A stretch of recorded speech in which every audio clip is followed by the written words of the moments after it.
Minecraft was released on November 18th, 2011 to the PC. The game started off simple with barely anything to do in it, but despite this, people were addicted at first glance.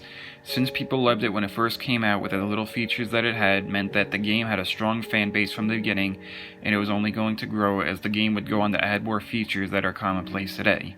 This eventually led to Minecraft to sell over 176 million copies, which meant that it had dethroned Tetris as the best-selling video game ever. Does the game deserve this title? Let's find out.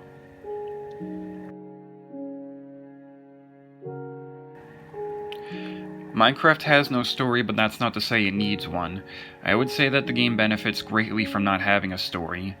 One of the most popular types of games are ones that you could pick up and play without sitting through story cutscenes or doing slow beginner missions. If this game had a story, once you complete it, your motivation to continue playing would drop, and it would shatter the idea of the never-ending adventure that Minecraft truly is.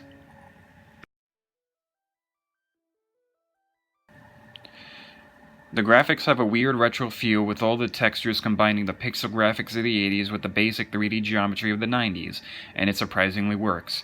Also to note is that there are no circular objects within the game, not even the sun or moon. But if you dislike the way the game looks, you could check out the many official and user-created texture packs that will make the game look better, realistic, or completely different.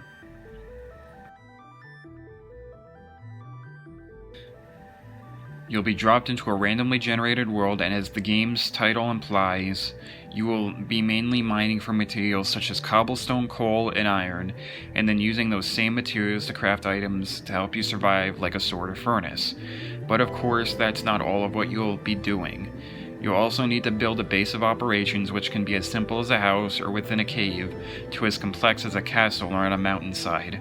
While doing either of those things, monsters will continuously try to kill you, whether it be running straight at you, shooting arrows at you, or even getting close to you and blowing up, so always be prepared for a fight.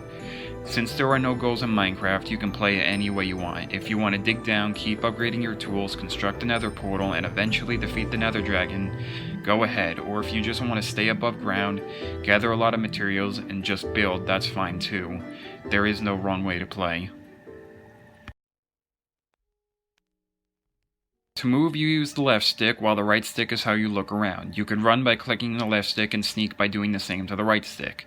The A button lets you jump, the B button also allows you to sneak, the X button opens up your crafting menu, and the Y button opens your inventory. Up on the D-pad will change your camera perspective, down will drop an item, left allows you to check your status effects, and right will open the chat. Left and right bumpers are used to cycle through your main inventory, and finally the left trigger is used to place blocks and use them, while the right trigger is used for attacking and mining.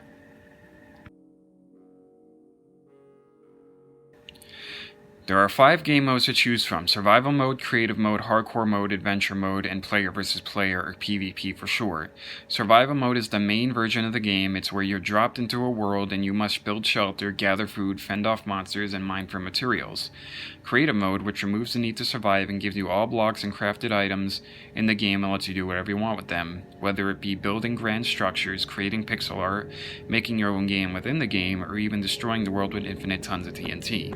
Hardcore Mode is the same as Survival, but with the game's difficulty permanently being set to hard and you only have 1 life. Adventure Mode is also the same as Survival, but with the ability to mine blocks removed.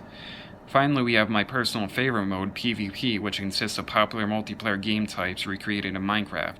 These include Hunger Games, Block Hunt, Cake Wars, Sky Wars, and many more.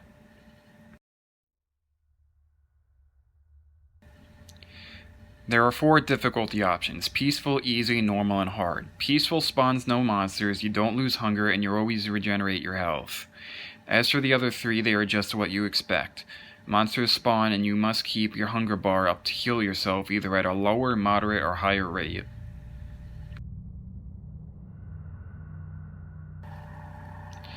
The soundtrack has music that reflects the places you explore during your adventure. The overworld has calming and peaceful music that is pleasant to listen to. The Nether has creepy ambient music that'll try to bring your mood down. The End has distorted versions of the overworld's music to signify just how far you've come, and there are also music discs that can be found in the world that can be played on jukeboxes, most of which are neat little chip tunes.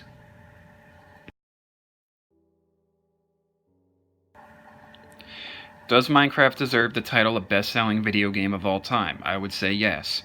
The game was fun and addicting when it first came out, and that was when the game only had the basics, and it is more so today with all the added content. On top of that, it's a game that you could play at any time without interruption or an end. Add in always different experiences with the randomly generated worlds, constant updates, and one of the best video game soundtracks ever, it was inevitable that this game would become number one. If you somehow haven't played Minecraft yet, I pity you. Go and play it now. Trust me, it's worth it. Thanks for watching.